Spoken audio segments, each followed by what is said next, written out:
This show is so dumb. It's so dumb. Why am I watching it? All right, yep. Next episode. Let's go right now.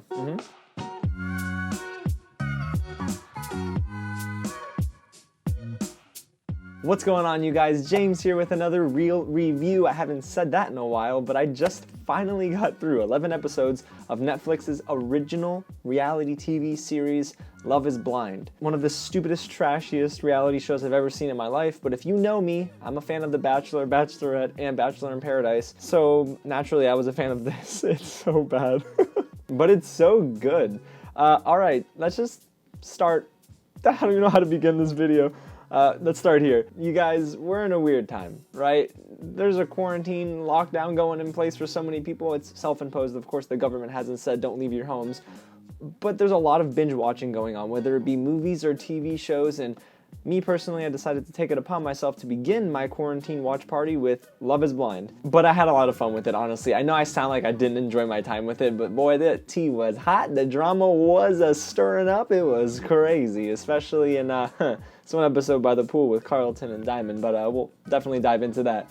If this is your first time here at the channel, you guys, welcome to Real James. Now, if you're wondering who that is, that's me, and I love talking all about movies and TV shows. So if you like exactly what you hear and what you see, go ahead and hit the big red button below and subscribe to the channel. Also, don't forget to tap on the bell right next to it, just to stay up to date with anything new that comes out, because guys, we're gonna have to find a way to fill in the gaps here, right? There's not a lot of press screenings going on, so I'm gonna be talking a lot about news, giving you reactions to whatever drops, maybe some trailers, who knows, and some reviews like this, right? Don't forget to like this video, share it with your friends, and in the comments below, if you guys also watch this trashy reality TV show with me or like me, go ahead and comment below. Let me know exactly what you think. Did you like it? Did you not like it? Who was your favorite couple on the show? Do you want to see a season 2? We're probably getting a season 2. And if you've been out of the loop with the news, how the coronavirus has been affecting movie theaters and movies themselves, you can find a ton of different videos I've dropped on that, with major theaters closing and some big delays. Also me predicting what's next. Okay, I'm just gonna drink some water because we're about to do a lot of talking. A whole lot of talking. So if you're unfamiliar with Love is Blind, it's a reality show where hopeful single men and women come together in what they call a pod. So you can't see the other person, you can only hear their voice. So it's an experiment. Is love really blind, or do you have to get to know the person physically before you connect emotionally? It's an interesting concept, but the thing is, in the real world, this is not working. As we saw with some of the contestants, you still put on a fake face, even though they can't see it. There's a front that you're putting up, and it didn't work for some couples, Carlton and Diamond, just saying. So they date, or talk and get to know each other, and then they propose, or get engaged, and then they plan for their wedding. It's unreal, you guys, how fast they moved on this show. Most relationships in the real world don't work out this way. Now, there were still some couples that got married and are still married at the end of the show, but let's go ahead and break down every couple, because there were so many quotables, but listen, we could be talking about this for 2 hours if I went through each and every moment that I reacted to, but we'll pick some of the big ones. So the first couple that made it out of the pods was Carlton and Diamond. Now, listen, you guys, this is a complicated dynamic between the two. Carlton is manipulative, and Diamond, well, I don't even think she's in the wrong at all. If anything, her reactions were totally justified. Carlton, and he revealed that off camera, not to Diamond in the pods, he revealed that he's bisexual. And there's nothing wrong with that, don't get me wrong. The thing is that you have to reveal that to the person you're proposing to in the pods before you get out of the pod. Am I wrong here? I'm not wrong, right? So eventually when they got engaged and they made it out of the pods, they went to Cancun like every other couple did that, of course, made it out of the pods. And that's when he decided to reveal to Diamond, like days, or it was like a few weeks, I think, before their wedding. And she didn't take it well, but she took it, I think, in a mature way where she's like, okay, listen, nothing wrong with that. She was like rubbing his back and saying, like, I need to take time to think about it. I guess maybe he has some insecurities here. He took off his hat, started cursing through it, and then they met by the pool the next day, and oh boy, it was a lot of tea. I mean, he said some hurtful stuff, and she also, you know, stood her ground and said some things that were, you know, also a little hurtful, I'd imagine, but she's sticking up for herself. She was trying to be rational, and he was being incredibly irrational. Called her names, called her the B word, and we do not like that word. Okay, the only B word I like is beautiful. I don't play with that other B word. And that got me hot. I was a little heated. And then she came at him, and I was like, you know what? Good for you. Good for defending yourself. He threw the ring in the pool, and it was all said and done after that point. But what really surprised me is that how in the reunion episode, he still made things uncomfortable for her. There was this moment where he gets up, and then he gets on one knee, and you almost think he's proposing to her again or something, and she's clearly not comfortable with it. I mean, she's not comfortable with a lot of things that Carlton's done. I mean, in Cancun, he kept calling her mommy, or like, you know, let me buy you a hat that says don't touch, and it was so weird, right? There was not a good dynamic there from the jump, honestly. I mean, when a guy is telling you, or telling the world, I want it to grow up and be like Hugh Hefner and have my pick of the litter, and that's a problem, y'all. That's a red flag, ladies. I'm not gonna lie, this entire season was pretty awkward, but it was still so entertaining. Dang it. So entertaining. So clearly they did not get married. Let's go on to the next couple that made it out of the pods. Jessica and Mark. Oh man, guys. Okay. Jessica didn't know what she wanted. Was it Mark or was it Barnett, right? And then Mark knew exactly what he wanted, Jessica. But the thing is, there was a 10-year age gap. Now, listen, I know age is nothing but a number after a certain age because anything else, you're a creep. But Mark being 10 years younger than Jessica, I think was an issue on the level of maturity, right? I mean, there was a problem from the jump, which is Jessica didn't want to date someone younger and she had a bunch of standards. Mark fell in love with her voice and like what she was saying, and that she's also from Chicago and she's also a Christian, which is still to be tested. But anyway, I didn't think that Mark and her were very compatible. Excuse me. And then there was this really crucial moment in the pods where Mark was basically second option to Jessica. Jessica said, we can't do this anymore. I have feelings for Barnett, this and that. And then she went to Barnett, and Barnett's like, yo, I've already moved on to Amber or LC. I'm so sorry. And that was a little awkward because then Jessica went back, and the first thing she started saying was, baby, babe, how are you, babe? And Mark's like, put on this tough guy face. I ain't no second fiddle. And the thing is, Mark says that he didn't want to be second fiddle. And then the next day in the pods, he proposes to her. What? It's weird. Like, I don't understand the dynamic. Clearly, when they went to Cancun and then when they went to go visit their families, nothing really clicked. Nothing was compatible. They would fight one day and the next day they wouldn't. Unfortunately, Jessica didn't really hold her alcohol well or know when to stop. But, you know, Mark was also a little drunk too. It was weird. I don't know really how they even got together, but every single day it's like they were fighting just to feel in love, not necessarily be in love. It was a dysfunctional relationship, and she said, I don't at the altar, and he said, I do. My heart was a little torn there, because I'm like, dang, that really sucks for him, right? Young gun, it's his first wedding, 24 years old, and all his friends are saying, yo, don't do this, and he says, I'm in love with her, and she says, I don't. Boy, that's awkward, man. Thanks for just going through that in my head again with me, guys, but that's just awkward. Okay, so the next couple is Kelly and Kenny, and yeah, it's very weird, right? They were the most bland couple. I actually don't think that they had a lot of life and zest to them. It got a little weird when the topic of sex came up. It was kind of different for Kelly. I think she wasn't feeling it physically with him, and Kenny definitely was. That's when the problem started, I think, for them, because they started to prioritize the physicality over the emotional aspect, but they understood it was going to come into play. They're going to get married soon, this and that. They never really clicked. They were both just kind of there. And eventually Kelly says, I don't at the altar, and they don't get married either. Dang, guys, this is really toxic. There's a lot of toxic relationships in the show. So if you want to learn how to not date, you watch Love is Blind. Yeah, okay, the next relationship, which is the one I was, how do the kids say these days, standing the most. I stan Lauren and Cameron. Yes, go ahead. I'm here for it. Not only is it a very healthy relationship, it seemed, and they were both very mature. I love that they were also an interracial couple that overcame the odds. It was so great to see that. Cameron is definitely not the most lively individual, but it's funny. I guess when you get to know him, he opens up a bit. But when he sat down with Lauren's dad, excuse me. Lauren's dad was like grilling him, and Cameron the whole time was like, yup.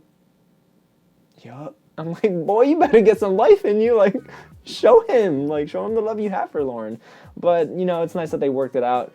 Lauren's dad did seem like a tough cookie, but Lauren's mom, I think her name is Pamela, was so sweet. It was so great.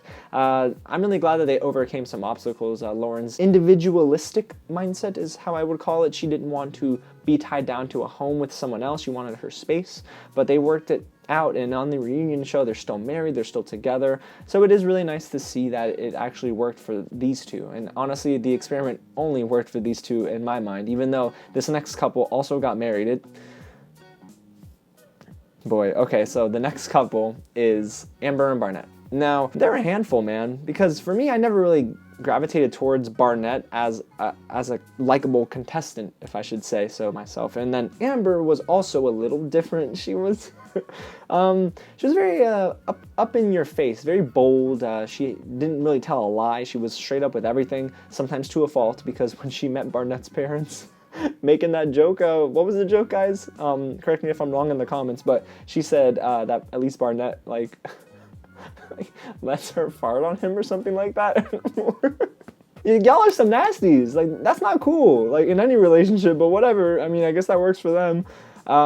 It just seemed to me that Barnett's family was still not on board 110%. Up until the wedding day, maybe they just said, whatever, we'll go with it. But no one felt really comfortable with their relationship, and honestly, I don't even know if they did. At some points, they talked about calling it quits, and Barnett got cold feet the day of the wedding. I mean, there were so many uncertainties here, and in the reunion episode, there was a lot of drama because Amber and Jessica, they feuded pretty much the whole time.